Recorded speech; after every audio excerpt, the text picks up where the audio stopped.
If you've been looking into moving into a house, whether you're renting or buying, things just feel weird. Now, you know prices are high and interest rates are high, but there's just like not a clear understanding of why things are odd right now and what needs to happen for them to change. Well, in this video, I plan on breaking that down for you so you know what to keep an eye on for, so you can make an educated guess for you and your family to know when to strike based on your education, not waiting for someone else to tell you to buy.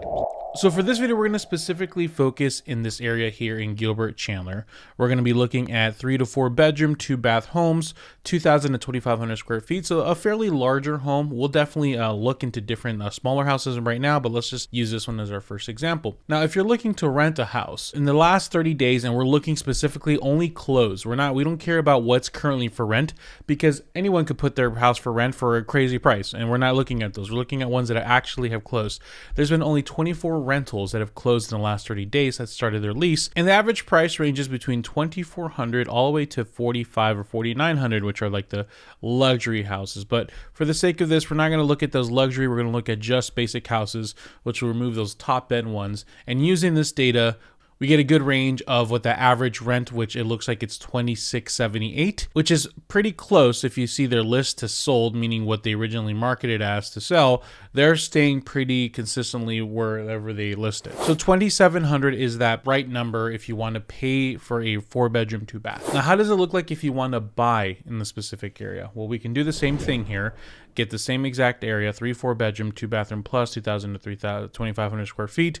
And we see over the last 30 days, there's actually been 49 sales, which compared to the rental, there's only 22. So there's been more sales.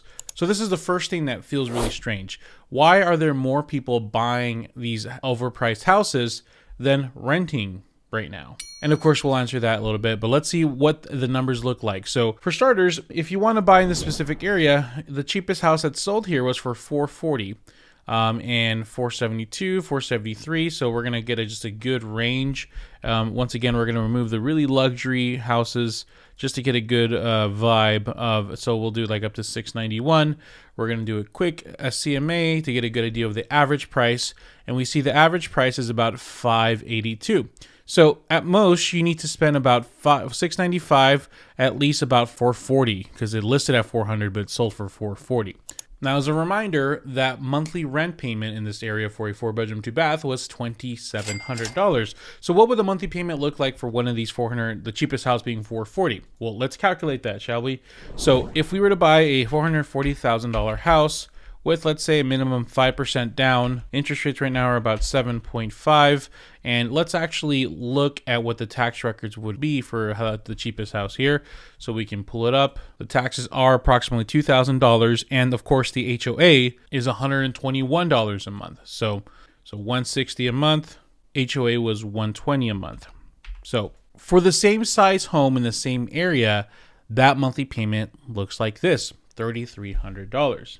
Now, traditionally, people might justify buying a house still because they have historically always risen in value. You know, if you buy something, you hold on to it. Yes, you're paying more than a rental in certain areas, but you know, if you just hold on to it, the prices are going to eventually pay off, and it's like an investment, right? But as you know, prices have not continued this trend.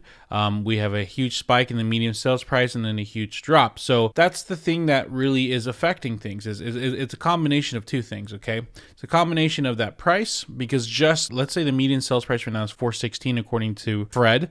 But just 10 years ago in 2022 or 2012, sorry, that was about $250. So about half. Around this time, 10 years ago, the interest rate was not in the 7s. 10 years ago, the interest rate was like in, let's say, maybe 4 at the highest, maybe. Okay. So really it's the combination of the government's attempt to tackle recession and making sure that they're honestly crap that they created when they started just printing out money like crazy during the pandemic. Their attempts to fight inflation with these rates remaining high and trying to really dissuade the market from ballooning even more. Plus, let's combine that with the huge value increase, artificial value increase over the past 3 years of housing prices. It's really created a perfect storm of unaffordability. And let me just kind of show you guys some examples of how it would look like if things were just simply to adjust. So let's say the same house, same price. Let's say the prices went up, because some people say, well, prices, this is very natural, will it's not affect the prices, and that's really people that don't want to lose their value. So if they went down to, say, 4%, then it's more feasible. right, then the monthly payment is still cheaper than the rent payment. And even if you have to spend a little more to get that house, you're still paying significantly the monthly payment changed. Well, about the same. You're still paying less technically than it is to rent that house. But the truth is, the government doesn't want another one of these. So they're not going to probably reduce rates, because what helped create this was this. See, there's a correlation between this complete massive dip and this complete massive increase here. The rates being that low created this effect that people were like, hey, we got to get a house now.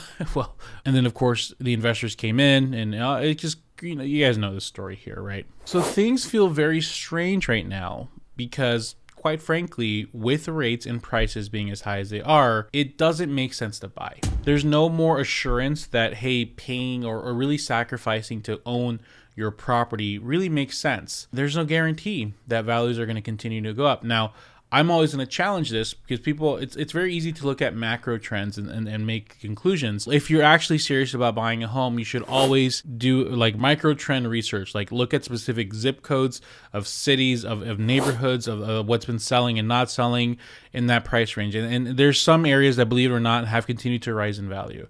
There are some areas that they rose and now they're dropping. So really just make sure to do your research with micro trends, like specific local areas, not just macro trends. But anyways, that's what feels so weird right now. There's no assurance of houses actually being decent investments. And thanks to the interest rates being so monstrously high, is that a word? I don't even know. So high, it just quite doesn't make sense to buy when you can rent that same place for almost $700, $600 less. Of course, if prices were to drop, so say they drop by $100,000, this would be devastating for people who bought over the last year or two, but not that big of an impact. We're going to be about the same than when compared to what you were paying for rent, about $2,700. But this isn't going to be the best because massive house loss or value of loss is going to really affect things. Now, this may look like a pretty solid solution, but if we really think about this, right, this is probably not the route we want to take. We don't want people to lose a massive amount of value of their home because it's only going to cement them to stay in their home longer. They're going to not want to move because, they're locked in for life. Why would they want to move? That they're underwater, right? We don't want people going underwater. Me personally, I would rather see rates drop. I would rather see even the 5%. We're closer right there. But the beautiful part about this, though, is you're going to actually be paying a lot less interest over the 30-year span, right? So as right now, if you leave it at 7.5, you never refinance, you're paying about $634,000 of interest on your $418,000 loan. If this drops to even 5%, that goes to under 418, right? You're paying, still a lot of interest, don't get me wrong, but it's going to put you in a much better position to not have to do that. And I'm going to end it with this. A lot of people are waiting for the government to step in and help. They're waiting for, how could they allow corporations to buy a property? How could they not support the American citizens and provide either programs or some kind of relief to help us? Here's the reality.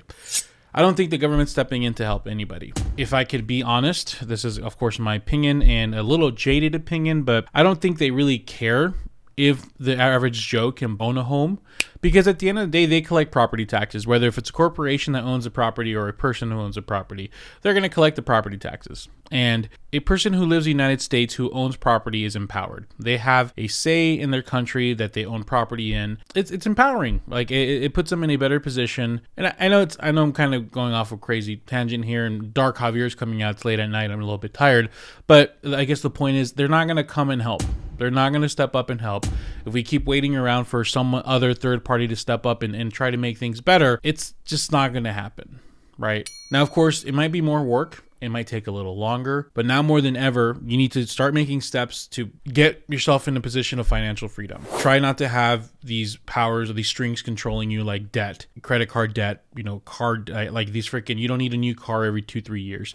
And if you are interested in buying a home, do it the right way.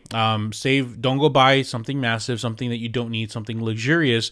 Get yourself something simple. And if you have to get stuck with a higher interest rate, it is what it is, but there are ways to combat that, right?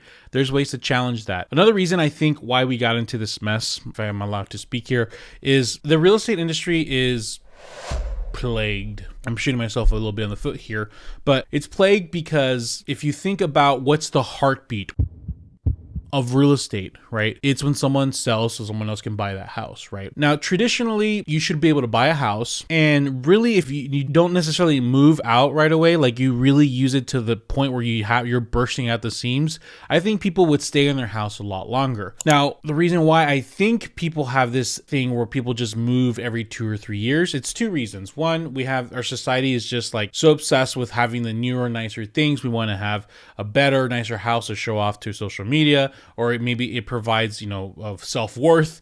Like, hey, I don't feel so great about myself, but hey, I own this nicer, newer home. I feel so good about myself. And the second thing is, I think the plague that I was mentioning earlier, it's that real estate is based off jobs that are commission based. A real estate agent only makes money if a house gets purchased or sold. A lender only makes money if there is a loan originated. If people were to buy a house and live in it for 10 years and not sell every 3 to 4 years and keep moving up, you're removing 3 to 4 sales from this life cycle, right, of things. The people that we're supposed to be trusting to help guide us in the best position for real estate, they're commission based. It's just, you can't really blame them for maybe when you're asking them for like, hey, advice, like, hey, should I sell my house or just rent it out or, just hold on to it? You can't be surprised when they tell you, yeah, just sell it and buy another one. Now, I'm not saying that real estate agents are like, oh, they're the reason why we're in this mess. Obviously, I am one. But I just think that because our industry is commission-based, perhaps we are forcing more sales that are needed. It's natural to tell people, hey, maybe you're not in a position to own a home right now to buy. Not saying you can never buy, but go save up. Don't go wait for the market to crash and all those people that waited for the market to crash that didn't crash over the last 2 years. Like, they're in a terrible spot right now. Go work on yourself internally. Pay off your debt, get yourself in a better position. And if 2-3 years from now, when you are in a better spot, maybe you can't afford it in this area, well, maybe let's go to another area and figure something out. Like, it's okay to tell people that they can't buy.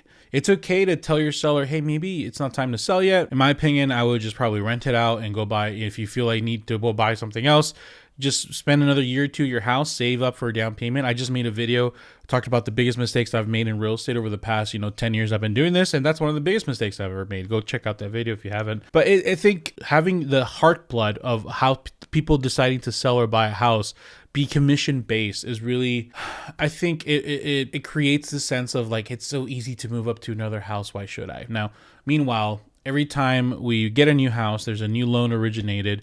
The lender makes their money. That people continue to lock into another 30-year mortgage where they continue to pay interest. And that interest train, choo-choo, is just chugging along, right? And whereas if we tell people just to hold on to their homes, pay it off, it would just be a different society, don't you think? But anyways, that's personally why I think things feel weird. Doesn't quite make sense to buy, because when renting is a lot cheaper and there's still too many people buying right now. And if they are buying, they're overspending, they're paying over list price. This just creating this effect where, like I said, this perfect storm of unaffordability. And it really sucks. And I really hope that there's a combination of both, slight price drop and a slight interest rate drop. I think that would be what's great. But I think more personally, if anything, I hope that there's a mindset shift and people are very cautious with their home purchases. And when they purchase a home, they actually hold on to it and they really value what they have instead of having to move up every 3 to 5 years. So go check out that video I mentioned earlier about one of the biggest mistakes I made in real estate. And for those just still watching, thank you. If you might have noticed this past like 2-3 weeks, I kind of shifted my style a little bit. I was making a lot of I wasn't making necessarily doom and gloom videos, but I was being very like, oh, this person lost $100,000, or can you afford a $40,000 house? No. Can you afford a house with a salary of $50K? The answer was no. Can you afford a salary of $60K? The answer was no. I guess I was getting a lot of views, but it just wasn't creating that right effect. I wasn't helping people the way I think I wanted to help. And yeah, maybe people aren't going to be buying right now, but at least I can contribute something more positive. I don't want to be another negative voice in the space. So, if you guys appreciate the shift, let me know. I would really appreciate it. If you've noticed a difference or anything, let me know. If you're still watching this, you're obviously a fan, so I would love your input. So that's it, guys. Let me know what you guys think. Thank you so much. Have a good one.